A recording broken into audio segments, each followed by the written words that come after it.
Few periods in history generate as much excitement as the Viking Age. While the common perception of Vikings as fierce warriors and raiders is accurate, their history is far more intricate and diverse. The Vikings were also adept explorers and craftsmen who frequently settled peacefully and established trade routes extending from the Baltic Sea to Byzantium, significantly influencing European economies and political landscapes. In this video, we debunk 10 of the most prevalent misconceptions about the Vikings. Contrary to popular belief, Vikings did not wear horned helmets. This iconic image was actually a 19th century invention, popularized by German composer Richard Wagner's opera cycle Der Ring der Nibelungen in the 1870s. The costume designer thought horned and winged helmets looked impressive and thus outfitted the Viking characters with them, creating one of history's most enduring myths. Archaeological evidence of Viking helmets is limited, but no horned helmets have ever been found. Period depictions show Vikings wearing simple iron or leather helmets. While horned helmets did exist in various Bronze Age cultures, they were not part of Viking attire and would have been highly impractical in combat. The Viking Age, which began in the late 8th century, saw migrations from the regions we now call Denmark, Sweden, and Norway. While the precise reasons for the Vikings' frequent expeditions from Scandinavia are not fully understood, possible factors include overpopulation, a shortage of women to marry, and the allure of wealth in Christian kingdoms. The harsh conditions in Scandinavia created a constant struggle for resources, prompting Vikings to engage in raids and expeditions. The Anglo-Saxon Chronicle, initiated in the late 9th century, details the Viking invasions, with the year 793 often highlighted as the start of the Viking Age, due to the attack on Lindisfarne, the holy seat of the Kingdom of Northumbria in northeast England. However, this was not the first Viking raid on the British Isles or Europe, as earlier raids had taken place, including one in 787. The Lindisfarne attack was particularly significant because pagan invaders desecrated a major center of Northumbrian Christianity. Though the Chronicle's accounts of this event, written by those being invaded, may be biased and serve as propaganda against the Vikings, the shockwaves from this attack reached across Europe to the court of Emperor Charlemagne. Viking raids on England intensified after Lindisfarne, becoming more organized by the second half of the 9th century. However, Scandinavian trade and exploration had begun earlier, with the first recorded Viking raid on England occurring in Portland, Wessex in 789. It is very likely that other unrecorded raids happened even before these documented events. Ragnar Lothbrok, the legendary protagonist of the HBO series Vikings, is a prominent figure in the Viking sagas. However, much of what is believed about Lothbrok is cloaked in ambiguity. Information about him mainly comes from Icelandic Viking sagas, written in the 13th century, 2 centuries after the Viking Age ended, leading to debates about their historical accuracy. Additionally, these famous sagas originated in Iceland, far from the main centers of Viking activity. The sagas, while based on real people and events, were transmitted orally for generations before being written down, making them prone to alterations, embellishments, and partial fabrications. Many view Lothbrok's exploits as mythical, likely a fusion of various historical figures into a single heroic persona, leveraging Ragnar's established reputation. These sagas, considered historical accounts, also served as entertainment. For instance, the tale of Ragnar Lothbrok includes fantastical elements like slaying giant snakes, sometimes depicted as a dragon, and strangling a bear, illustrating the blend of history and imaginative storytelling. The Icelandic explorer Leif Erikson is credited with reaching the North American continent around 1000 AD. According to the saga of Eric the Red, Erikson was en route to Greenland but was blown off course and discovered Vinland, so named for its wild grapes. However, since this account comes from an Icelandic Viking saga, its accuracy is uncertain and likely embellished. Another narrative from the Icelandic saga of the Greenlanders suggests that Erikson learned of Vinland from the Icelandic trader Bjarni Herjolfsson. who had sighted the North American coast from his ship 14 years prior but did not land there. Again, the reliability of such saga material is debated.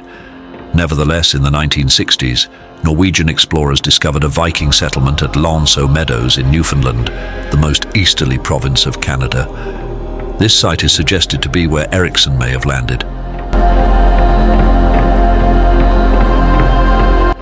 There's also the claim that the Vikings had Berserkers, a type of warrior who would enter a trance-like fury and fight with intense bloodlust. While it is often suggested that these Berserkers consumed magic mushrooms before battles to induce this state, there is no evidence to support this, and experts assert that such claims are unfounded.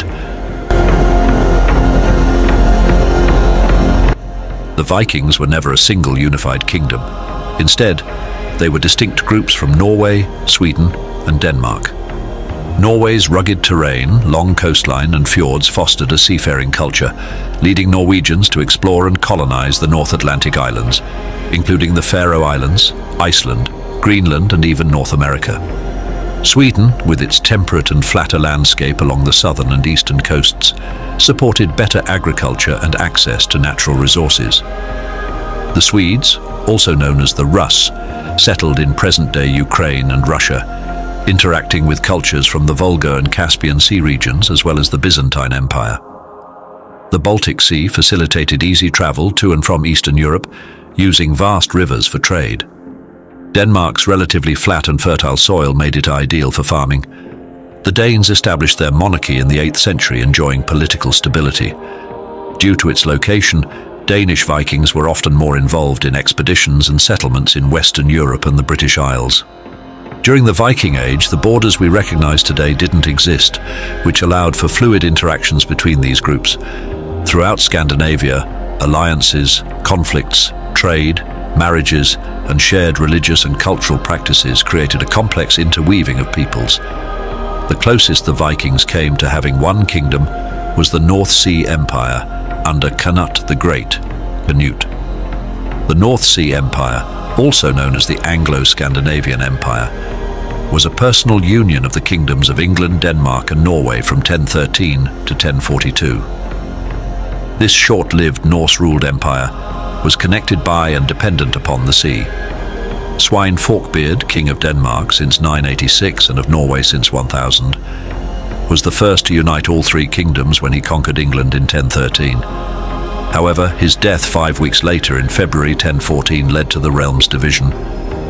Forkbeard's younger son, Knut, acquired England in 1016, Denmark in 1018, and Norway in 1028. At the height of his power, when Knut ruled all three kingdoms, 1028-1035, he was the most powerful ruler in Western Europe after the Holy Roman Emperor. However, this empire collapsed immediately after Knut's death in 1035. The Vikings, often depicted as warriors and raiders, had a multifaceted society with a significant emphasis on trade and craftsmanship. Without a coinage system, they conducted trade based on the weight and purity of metals, especially silver, creating a bullion economy. Despite their trading skills, a darker aspect of Viking commerce was their reliance on slavery. Captives from raids were often taken back to Scandinavia, with the slave trade extending to Eastern Europe and the Middle East. Scandinavia had few towns. Most people lived on farmsteads and in small villages. The early Viking Age was politically unstable and often lawless, with power localized around chieftains and tribal communities, making life harsh and short for the average farmhand. Institutionalized systems of law and government emerged in the late 10th century, establishing the national kingdoms of Norway, Sweden, and Denmark, along with limited urbanization. The Rigsstula, likely written in the 10th or 11th century, outlined three social classes in Viking society. Jarls, the aristocracy, held the highest position, often as chieftains and expedition leaders. In the middle were carls, or freemen, who formed the majority of the population and were engaged in farming, fishing, and craftsmanship. Thralls, or slaves, occupied the bottom tier, typically captured during raids but potentially able to earn their freedom.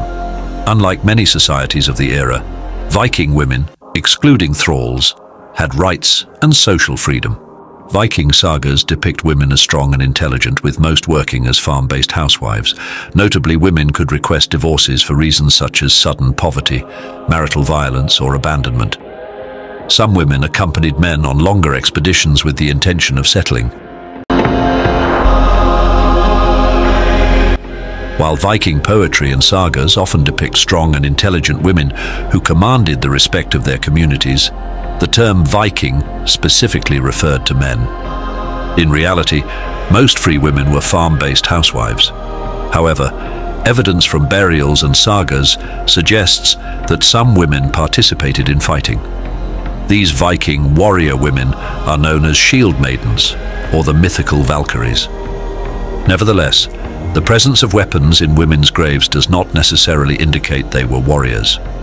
It is likely that over the span of 300 years, some women did take part in raids, but this was not common practice.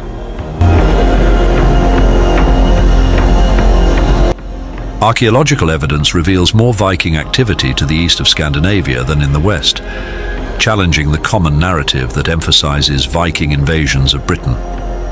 The Swedes embarked on voyages across the Baltic Sea into present-day Russia, establishing the state of Kievan Russes in 1882. The term Rus comes from the Old Norse word roa, meaning to row, and is linked to the modern country of Russia, where many Vikings settled. These expeditions were primarily focused on trade, creating a vast network stretching from the Black Sea to Finland. The Vikings played a crucial role in revitalizing the European economy after the fall of the Roman Empire by establishing extensive trade networks. They set up settlements and trading posts in various European locations, including Spain, Sicily, and North Africa. Viking traders also navigated rivers in Eastern Europe, connecting to the Black Sea, Constantinople, and the Islamic Abbasid Caliphate. This enabled them to access the Silk Road and trade a variety of goods such as amber, wool, fur, leather, fish, and walrus ivory. Archaeological finds, including a hoard of silver coins that contained Islamic coins discovered in England in 2011, illustrate the extensive reach of the Viking trading network.